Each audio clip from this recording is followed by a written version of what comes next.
Support Narativ's independent journalism at patreon.com/narrative and check out our podcast wherever you get your podcasts. And don't forget to subscribe and download.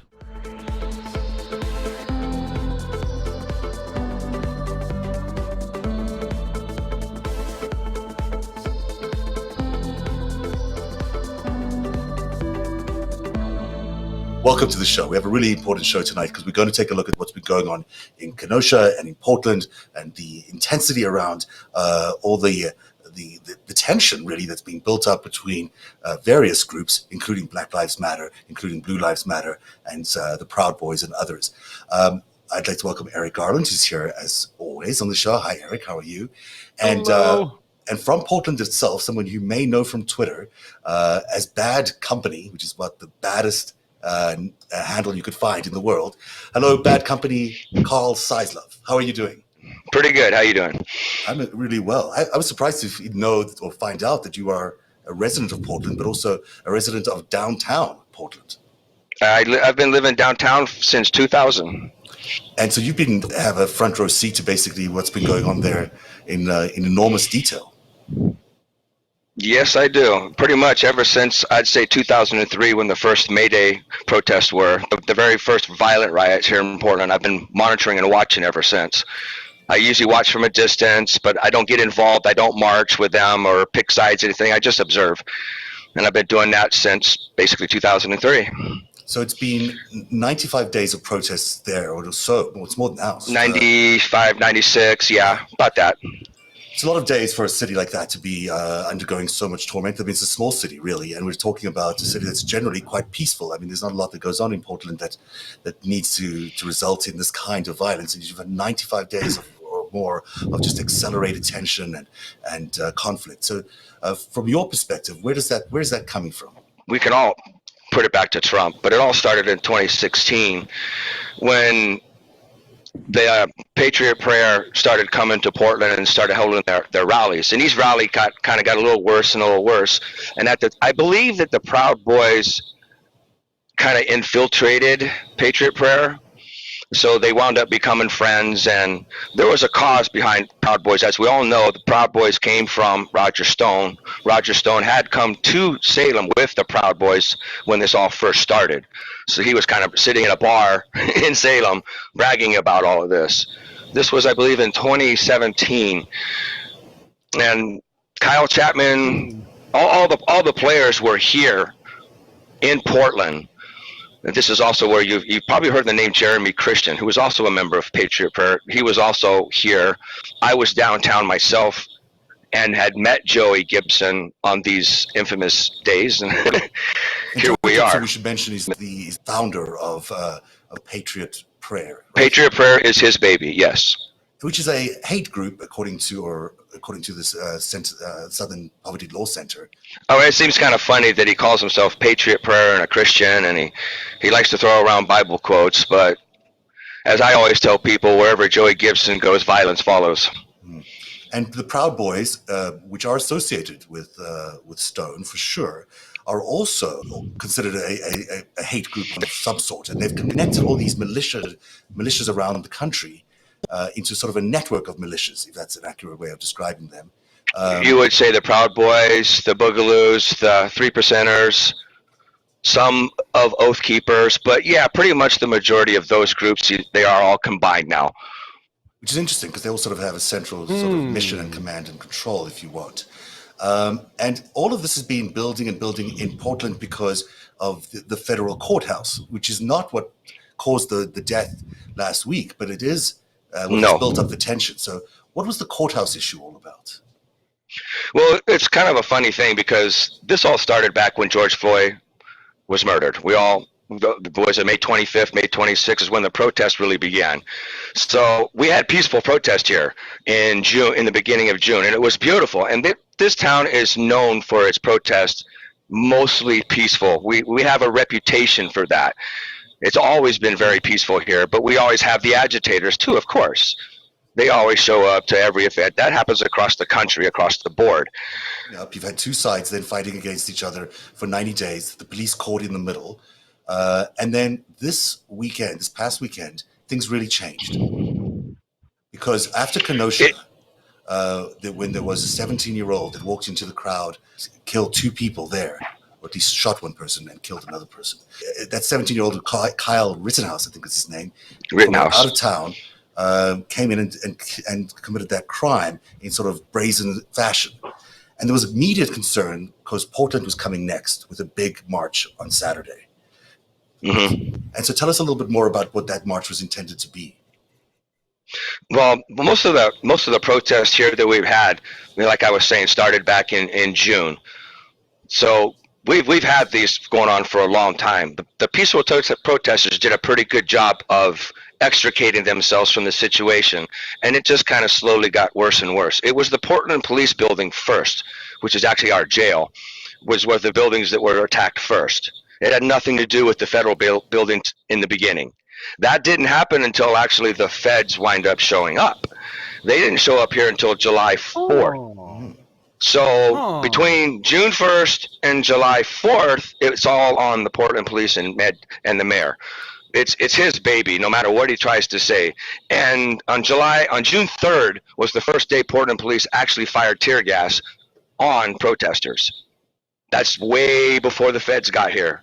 Interesting. The feds didn't get here, like I said, until July 4th, because the protests were getting so big downtown that it kind of moved from the building, the police department, which is right next door to the Fed building, to the Fed building. But the Portland Police Department and the mayor did not protect that building. They only protected their own. They left the building wide open. And the protesters, the violent protesters that came in, took advantage of that and started breaking in and trying to set it on fire also. July 4th is an interesting date. That's the date that Donald Trump began to change his tune on what he thought the election was going to be about. He started talking about the new far left fascism. He talked about the evil representations of that far left fascism, and he talked about them wanting the end of America. He made this in a couple of speeches. In one of them, I'll quote him here. He said, "American heroes defeated the Nazis, dethroned the fascists, toppled the communists, saved American values, upheld American principles, and closed down? Or something? Chase down the terrorists to the very ends of the earth." There you go. And so now we're in the process of defeating the radical left. Who knew? They were quite like the Marxists or the anarchists and the agitators, the looters, and people who, in many instances, have absolutely no clue of what they're doing. This is Donald Trump's choice of words, but They you can have see no that he's clue what setting they're up. doing. How are they taking over America? Is this a slapstick comedy where they accidentally take over America? They just bungled their way into it. Antifa really is too discombobulated to take over their own neighborhood, let alone America. Right.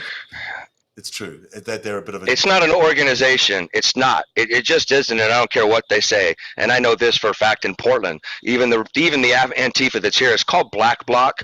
That's not the real Antifa. That's the alt-right's created version of Antifa. Antifa doesn't even come downtown anymore because the leader of the original Rose City Antifa, which is actually not a leader, it's a very loose-knit group. But Joey Gibson decided to go over there and attack them at their bar, which is called the Cider Riot. Joey Gibson and his clan, the Patriot Boys, went to this bar and specifically went to confront Antifa. And in the meantime, we got Antifa over here on the other side coordinating in a different way. Now, the Black Bloc that we have here, these guys are financed. The original Rose City Antifa is not financed. Right. I heard that they had a lot of sort of. I've met the leaders. If you remember the video that I showed you of Antifa with the one from Project Veritas, that video, I've met the leaders of Black Bloc. I stood right in the middle of those guys. I was surrounded by them. It's kind of funny. My son was with me that day when Jeff Sessions was here at the immigrations building. I decided to go over there and see what they were going to do, and I wound up with myself right smack dab in the middle of Antifa. And I'm sitting there filming Jeff Sessions, and all these Antifa people are circling me with their cell phones filming my butt.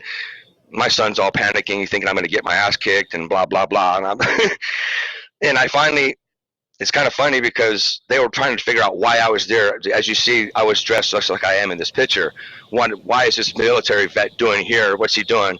And I finally yelled over at Jeff Sessions as he got out of the car and said, "Hey, you racist piece of shit." And they walked me over to this older couple, which is talked about in that video, the older white couple. And I got to talk to them for a while and got to listen to them and kind of figured out what the heck was going on here. And Antifa, these guys, Black Bloc, actually unmasked themselves in front of me. They all took off their mask. Oh, wow. Did you know Bear? Yeah, Did you it was recognize pretty. People? No, they were all young white kids. There was no Mexicans. There was no blacks.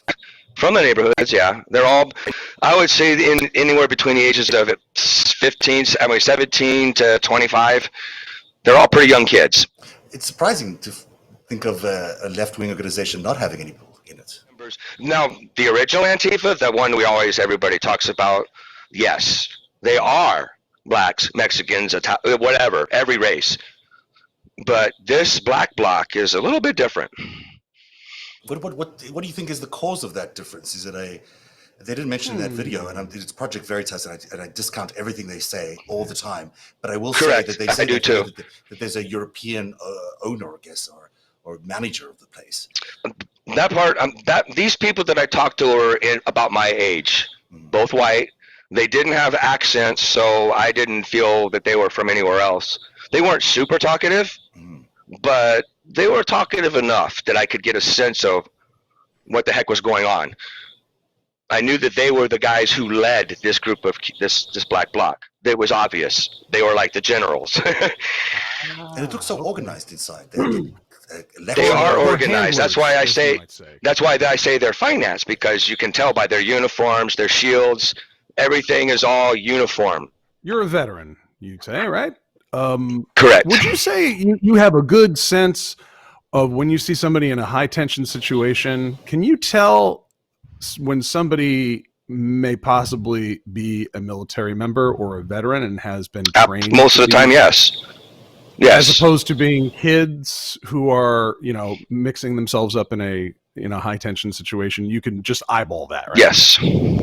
Yes. Do you ever see would you differentiate between the Black Bloc and the regular Antifa? Would you say you see more people that are kind of calm in those situations in the Black Bloc group than the others, or? Yes. I absolutely. Antifa is more about protesting their cause, whatever it may be. They don't necessarily come and cause violence. These guys, they do. They are here specifically to confront the police, period. And I want to go and focus specifically about the night that Jay Bishop died. Now, do you know Jay Bishop? Do you know who he is? No, I do not. Lots of pictures, lots of videos, and all that stuff. As I've told you before, I have people who actually track the Proud Boys and Patriot Prayer. So he's been known of for quite a while. He's a known entity in Portland. He's been arrested here before with firearms on him.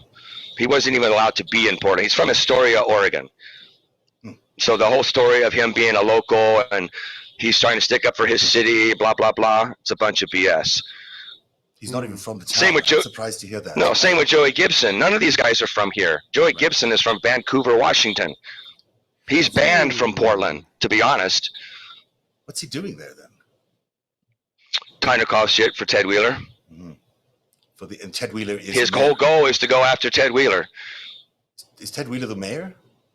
Ted Wheeler's the mayor. Okay.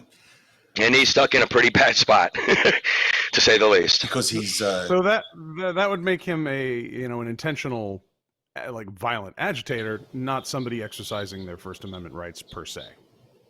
Well, I'll tell you something about Joey. He doesn't cause the violence. He is aggressive and he gets in people's face and tries to incite them. But it's his guys around him that do the violence. Tiny Tejas, for one, he just got arrested a week ago. He's now going to prison. We finally got him. Right. Chandler and Jay are both also friends of Joey Gibson's. These are the guys who do the thuggery.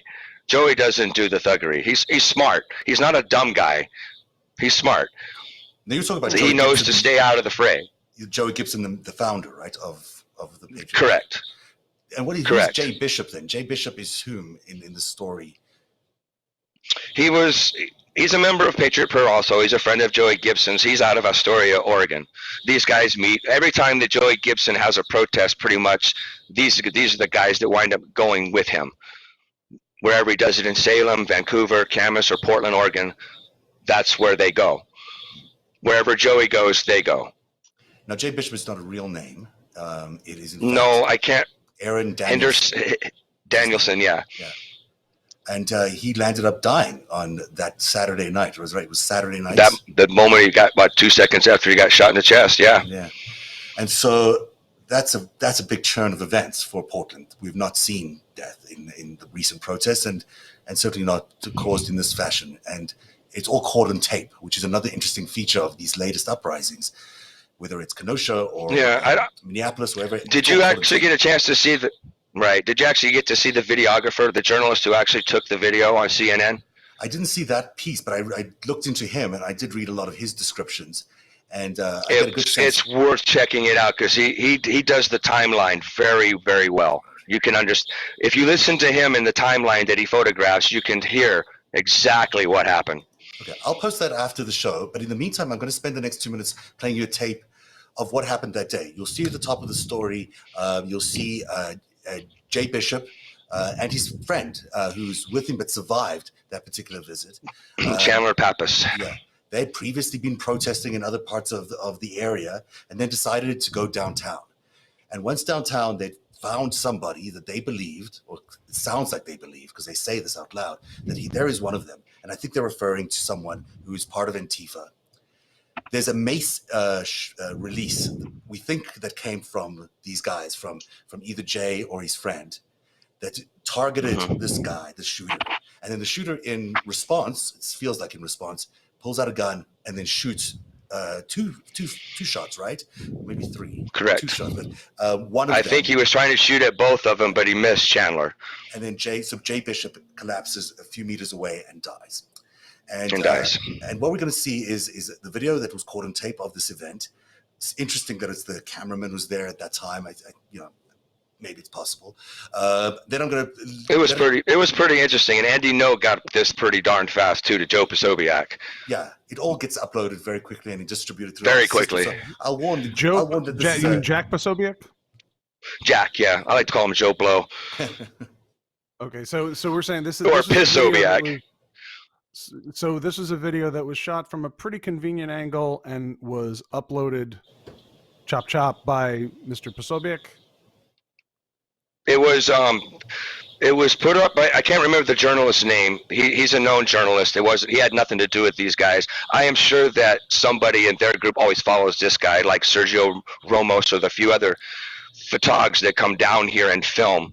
So it's easy to go on Twitter and follow them and then ship their stuff out once they post. I know that went into Jack Posobiec. So I know that he was involved in another tape. This is a tape. Well, somehow Andy got a hold of the tape, and somehow it wound up with Jack, and Jack put it up on Twitter with his false narrative. I think the Oregonian, and it happened pretty quick. The Oregonian. I'm not sure if did a good thorough job going back into the backstory of all of this and investigated the camera person. Just a live streamer, out of work, was having to just looking for something. Yeah. They didn't find anything suspicious in his background. And then there is this video clip afterwards of Jay Bishop's friend, who also describes the events of the night. He's talking to a conservative media outlet, a Christian conservative. Correct. I watched that. And you cannot really believe what he's describing, but it's worth it for us to hear what's coming out of this man's mouth, because it gives you a sense of the world that they are either constructing or living in. So all of this is to say is I'm warning you that this is a version of reality that may be part of a narrative build. It may be part of something that someone is constructing.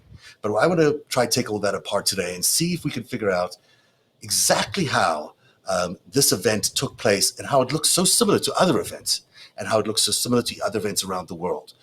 So it's a tall order for tonight's show, but I think we'll get to some of that. Here's the tape. This is real video. No one's discounting that this has actually happened. But be aware that it may be coming from a certain perspective or distributed from that perspective. Revenant engines. Not really that kind of scared.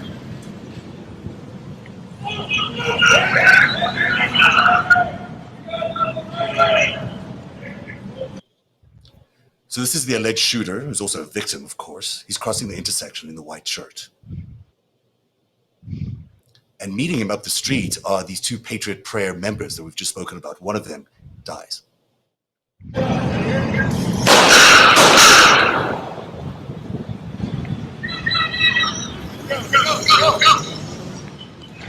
He stumbles away and collapses. Here's a close-up version of this.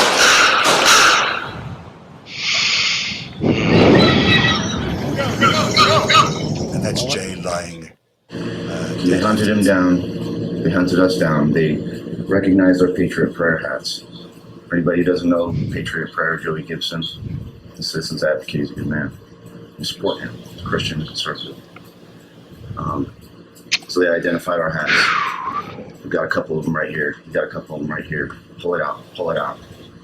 And that's what they said. That's what they said. We turned around. It didn't even register that somebody was pointing a gun at us until the shots went off and he took off running. The shooter took off running. And, it takes a second for you to process everything that happened. Did he just shoot at me? Okay. I'm okay. Turn over. Jay's dead. Right. So that's the sequence of events. It's disturbing video, obviously.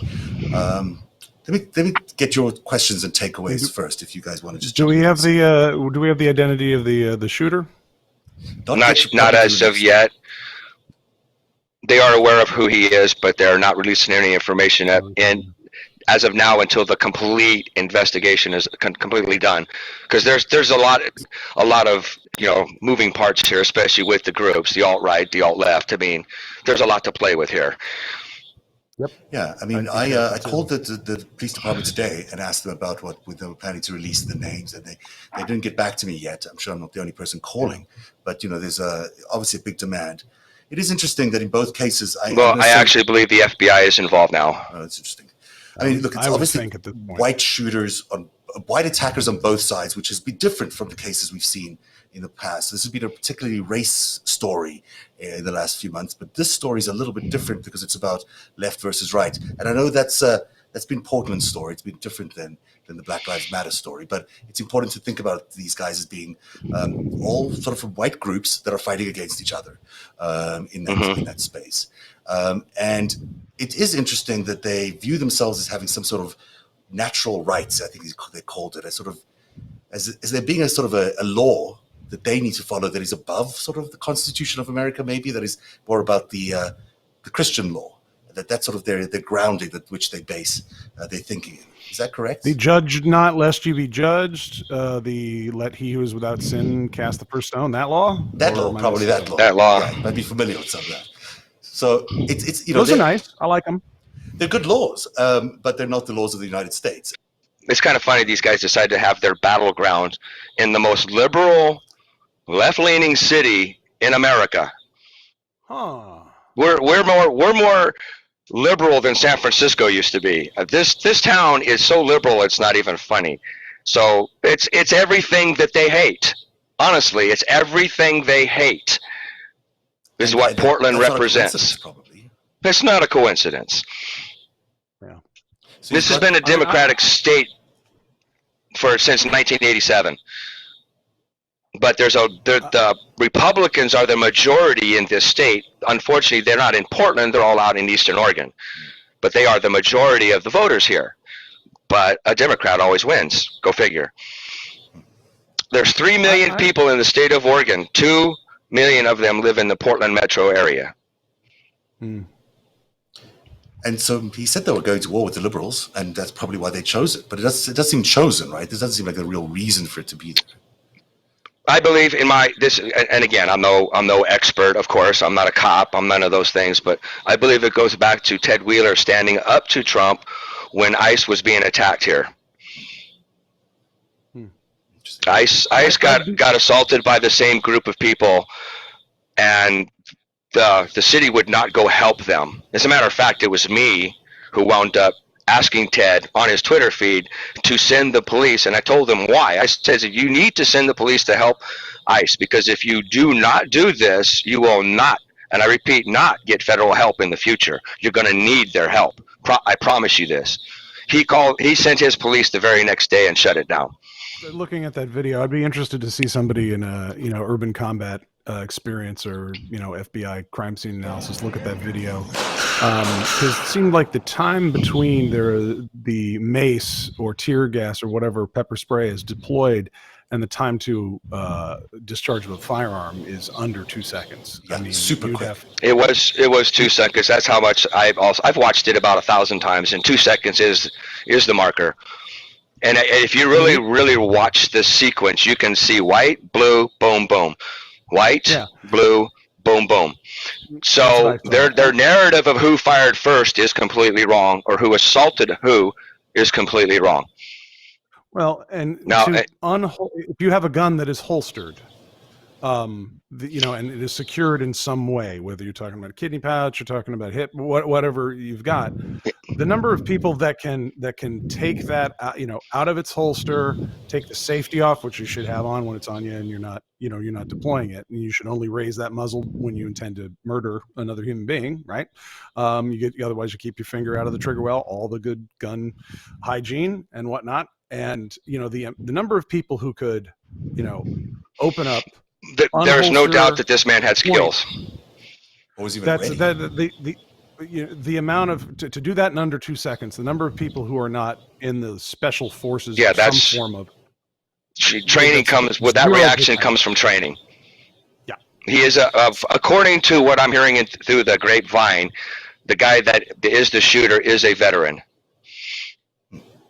So, I mean, that's really unusual. It does seem like he reacted so quickly that he, is it even, I'm not going to say that this is what the case is, but is it in the realm of possibility that something like this could have been planned by both sides? Or this day and age, I don't put anything out of the possibility. Absolutely none, especially here. Nothing in Portland is reality. That's the sad truth. And certainly when we look at the sort of the inspiration for some of the stuff, which seems to come from the Russian playbook, the Russians are very good at this sort of cross enemy lines active measures. It wouldn't be out of the realm of possibility in their world to be playing both sides. You go back to 1880 with the Okhrana, the secret police of the Tsar, infiltrating labor movements so that when peaceful labor protesters were going to, hey, I'd like to not have my fingers lopped off at work, and I'd like to sleep more than an hour. When they would go protest there, they would have their secret police infiltrate, figure out who's who, figure out the leaders, and then give the Cossacks or whoever a chance to, the opportunity to beat the crap out of the guys and send them home. So the Russians have been doing that, and unless people think that, that was a long time ago. Well, hold on. The Cheka under Lenin took over from the Okhrana, and it was basically, it wasn't the same guys. I think they had a purge, but they took that tradecraft and ran with it. So they got 140 years of practice with this. So it's not necessarily. And now they have technology to do it even better. And they can send that out globally to paint a picture of America. They can and this is the thing with the social media that is so incredibly poisonous, and that we've got to get regulation on as fast as possible. Having private companies that have the algorithms to send that video to people that are sensitive to that and might want to vote based on that, or will be agitated by that psychologically, that they are measuring that and sending out videos like that with a purpose. You combine that with some foreign powers, and man, you got some problems. And we have some problems because it's happening. And and there's a big reason why Portland is such a target too. It's not just about Joey Gibson and his little gang of thugs. There's a bigger story here, and I think I mentioned to you guys earlier. Sondland is from here. Sondland and Ted Wheeler go way back since early 2000s. You mean Gordon Sondland, our ambassador? I mean ambassador to the United. Yes. The European Union, who considers Ukraine part of the European Union, which it's not, but he's the one having Mr. Quid Pro Quo. Yeah, that guy. Mr. Talking to the president on an unsecured cell phone at a cafe in front of people. That guy. Tell us more about that. That guy. I'm all ears. Yeah, Mr. Sondland was he kind of worked for Ted Kulingoski for a while. He's the one who got Ted Wheeler as the Treasury of the State back in 2010, and they've been connected ever since. It's interesting. He works in the hotel business as well. Portland has a very. He worked in the hotel business. He owns 9 here, including the Governor, the Heathman, which is our top notch. I mean, it's 5-star, one of the big hotels here. He's got his foot all over. He is the 4th largest real estate investment firm in all of Portland and Oregon. He kind of plays in the background in politics. He does a lot of philanthropy. He does a lot of good stuff, no doubt. But this connection between, well, we know the connection between Trump, that's been on for years. They've known each other for a long time. So it's nothing new that there's a connection to Portland. Now, I could tell you this about Portland. I was in San Jose in the 80s when the dot-com boom hit. I went through 20 years of that. It was crazy. I used to work with a lot of the companies down there. I got to see all the stuff that was happening, which is pretty crazy. And San Jose blew up. Well, that's now happening in Portland. And we have some big-ass companies here like Nike, Intel, Google, Amazon, and they're building big plants here. They're spending big bucks, especially out in Prineville, Oregon. I mean, the big money is coming to this town. Major League Baseball is coming. This town is booming right now. You can look out my window right now. There's like 9 cranes in the sky. Interesting. That's they want a piece of that. Mm-hmm. They want a piece of all of this. They sure do, or probably do. Anyways, that's what I see. Connections here. We've got Zonderland. Now we spoke about Roger Stone. Here's that photo you were talking about from 2016 when he introduces the when he brings the Proud Boys over to a place in Salem, Oregon, which I guess that's the Proud Boys with him. Yeah, and that's a tweet from Alex Correct. Jones. That's where Kate Brown is. That's the capital. Okay, and Alex Jones is involved somehow because why not? And you've got the makings of an interesting group of people who are very tied into the Trump universe as they head into an election in 2016. Absolutely. Absolutely. That, you didn't have the Proud Boys there, right? Well, the Proud Boys were created in 2016. Well, it's the thing with the Northwest. Remember back when all the white supremacist groups, they were all out in Hayden Lake, in Idaho, out in that area. Mm-hmm. They got booted out of Idaho and they wound up moving out. Well, they wound up moving to Washington and Oregon. Clackamas is where Identity Europa's big base is. Mm-hmm. Adam Waffen is right across the border in Washington. Oh, those Portland guys is in between those two. Domestic terrorism? Were they? Those guys who were indicted for domestic terrorism? Yes. Adam Waffen now has about been busted up for the most part. That Adam Waffen. Oh boy. That's good. So, and they come to Portland quite often, but they don't come and beat people up, which is they don't do it unless there's protests. Then they come and do their thuggery. I was just going to bring up Gavin McInnes. I got a bit of a story here. So founded by Canadian Gavin McInnes. I ran into Gavin on Huffington Post Live in 2013. I'd written a piece about masculinity after we had all these young men who are shooting places up. I wrote a thing about why you get, the transition from boyhood to manhood. We're getting people lost in the cracks. This is an essay I wrote 7 years ago. And I got invited on to talk about masculinity, something. And they had Gavin McInnes on, who bellowed. They had some women on the panel, and it was, women don't want to work outside of the home, and they're miserable, and they just want to be barefoot and pregnant. Ah! And he was just, it was like lucha libre wrestling or whatnot. And I, tried to get a word in edgewise, and the producers let him do it. And I was like, who was that asshole? And so I looked him up, and this guy his mother's a professor of business up in Ottawa. He's from Ottawa. I'm like, so I'm gonna get straight. So your mom is a business professor, and you're down here screaming about how women shouldn't work outside the home, and they're letting you run around and do all this. And he helped start Vice and whatnot. Then we have the election, and all of a sudden he's a Canadian Nazi. And the media is all following him around. Oh, aren't these Nazis so interesting? But, this is just some dude from Ottawa who's hanging out apparently with Roger Stone. And just looks like Russian information ops that everybody's been given all this oxygen to. And they tie I've seen this in other places, but, tie into the Adam Waffen. God, that would just make them domestic terrorists. Yeah. That's like Al-Qaeda on our soil. Because, they would have made a lot of money. Oh, my God, yes. Adam Waffen is bad. Vice would have made McGinnis very well. It's kind of funny with Adam Waffen, though. You know what made them fall apart? Go ahead.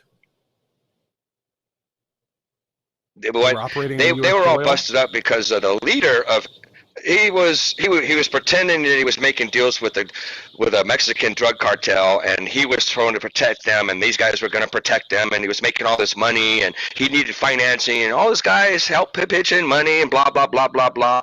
He wound up ripping off all the guys instead of this Mexican drug cartel. It never existed. It was fabricated. And he wound up getting bugged by one of his own members, his ass in, and down they went. Right, it was. It was the funniest thing I ever seen, man. Watching that on TV, it was like, oh my God, he was stealing from his own crew. Oh. So down went Adam Waffen. Bye. It happens every once in a while. Right. I want to point out two more things about this slide. What are these? I mean, they both have these clothing brand clothing items that are their insignia, right? The Proud Boys have this thing that looks like I don't know what the brand is, but I guess there was one company that got in trouble with it. These polo shirts that are black with the yellow stripes, easy to identify. If you look at the emblem, it's kind of like the leaves around a $50 on a coin. You know, leaves on the outside. That's kind of the emblem. And the Patriot Prayer guys have this cap with sort of a dystopian-looking dark flag, I guess, American flag. They're boy bands. Boy bands. They're boy bands that women won't go on dates with them, and so they get their own merch. I mean, this is like it's just a drinking club. Well, with weapons now that seems to go with around FBI files as thick as your head. I mean, knuckleheads. The guys that we saw in Portland with trucks, I'm going to say the majority of them weren't violent. The majority of them weren't here to cause problems. But the Proud Boys were within them. Mm-hmm. Their truck had all the license plates either blacked out, not there, or they stole license plates from somewhere else and had them on their vehicles. They wore their shirts, and they also had boogaloos with them. And these two guys in their white truck was with this group. It's a group of about 4 trucks, all with Proud Boys, that were causing the majority of the chaos here. Mm-hmm. Now, here's something that most people don't realize, is these guys came with bear mace and paint guns, okay? Now, Joey Gibson did ask them to carry their concealed weapons, so I imagine many of them did, but none of them were ever brandished or used. They used their paint guns and physical violence. These guys, as they drove through town, they were harassing people. They were throwing stuff. As a matter of fact, the shooter's in a video with the truck, and he's standing there watch as these guys are throwing projectiles all over the place, like cars and people around them, and they're shooting their paint guns. And the dude, he's just standing there watching them. He didn't even get involved. All he did was watch. He didn't talk. He didn't say nothing. He didn't yell at him. He just talked. I mean, just watched. And these guys were threatening him. They were threatening passerbys. But they're the ones who came with the bear mace, the paint guns, okay? Mm-hmm. Just trying to they're the ones that came with those. The shooter did not have neither. He had a handgun, okay? So when the guys, Chandler and Jay, they came through town, and the guy who did the video for CNN even says that was one of the trucks shooting paintball at passersby as they're driving down the street. Well, they saw these guys. They pulled their truck over and parked it near the parking garage. You don't see the truck because they parked it around the corner. They walked from the truck to the south, down 3rd, and that guy, the shooter, was walking across the street in front of them. He was not walking towards them. He was not walking at them. He was walking away across the street from them. They came down the street and approached him. Now, whatever happened in that instance, when the shots were fired, one thing is definitely clear: the mace was fired first, the blue paintball was fired second, and the handgun was fired twice, third. Get where I'm going with this? Yep. Now you can see in the video, it's pretty grainy and everything, but one of the things that's talking about all these people yelling and whatever.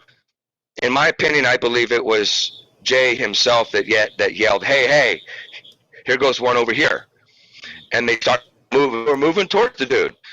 And when they were yelling and screaming at him, And that's when he spun around and faced him. And then that's when the mace was fired off and the paint gun at the same time. I would say, in my opinion, Jay had the mace, Chandler had the paint gun, the shooter had the real gun. Now, whatever transpired before that, whatever arguments they were in, whatever altercations there were, apparently they didn't shoot at each other at any point in that time, but they maybe have argued. They may have crossed paths. But in my opinion, the guy walking across the street, the shooter, walking away from them, not towards them. So Chandler's whole idea that this guy came at him, they assassinated him, is bogus. Support Narativ's independent journalism at patreon.com/narrative and check out our podcast wherever you get your podcasts, and don't forget to subscribe and download.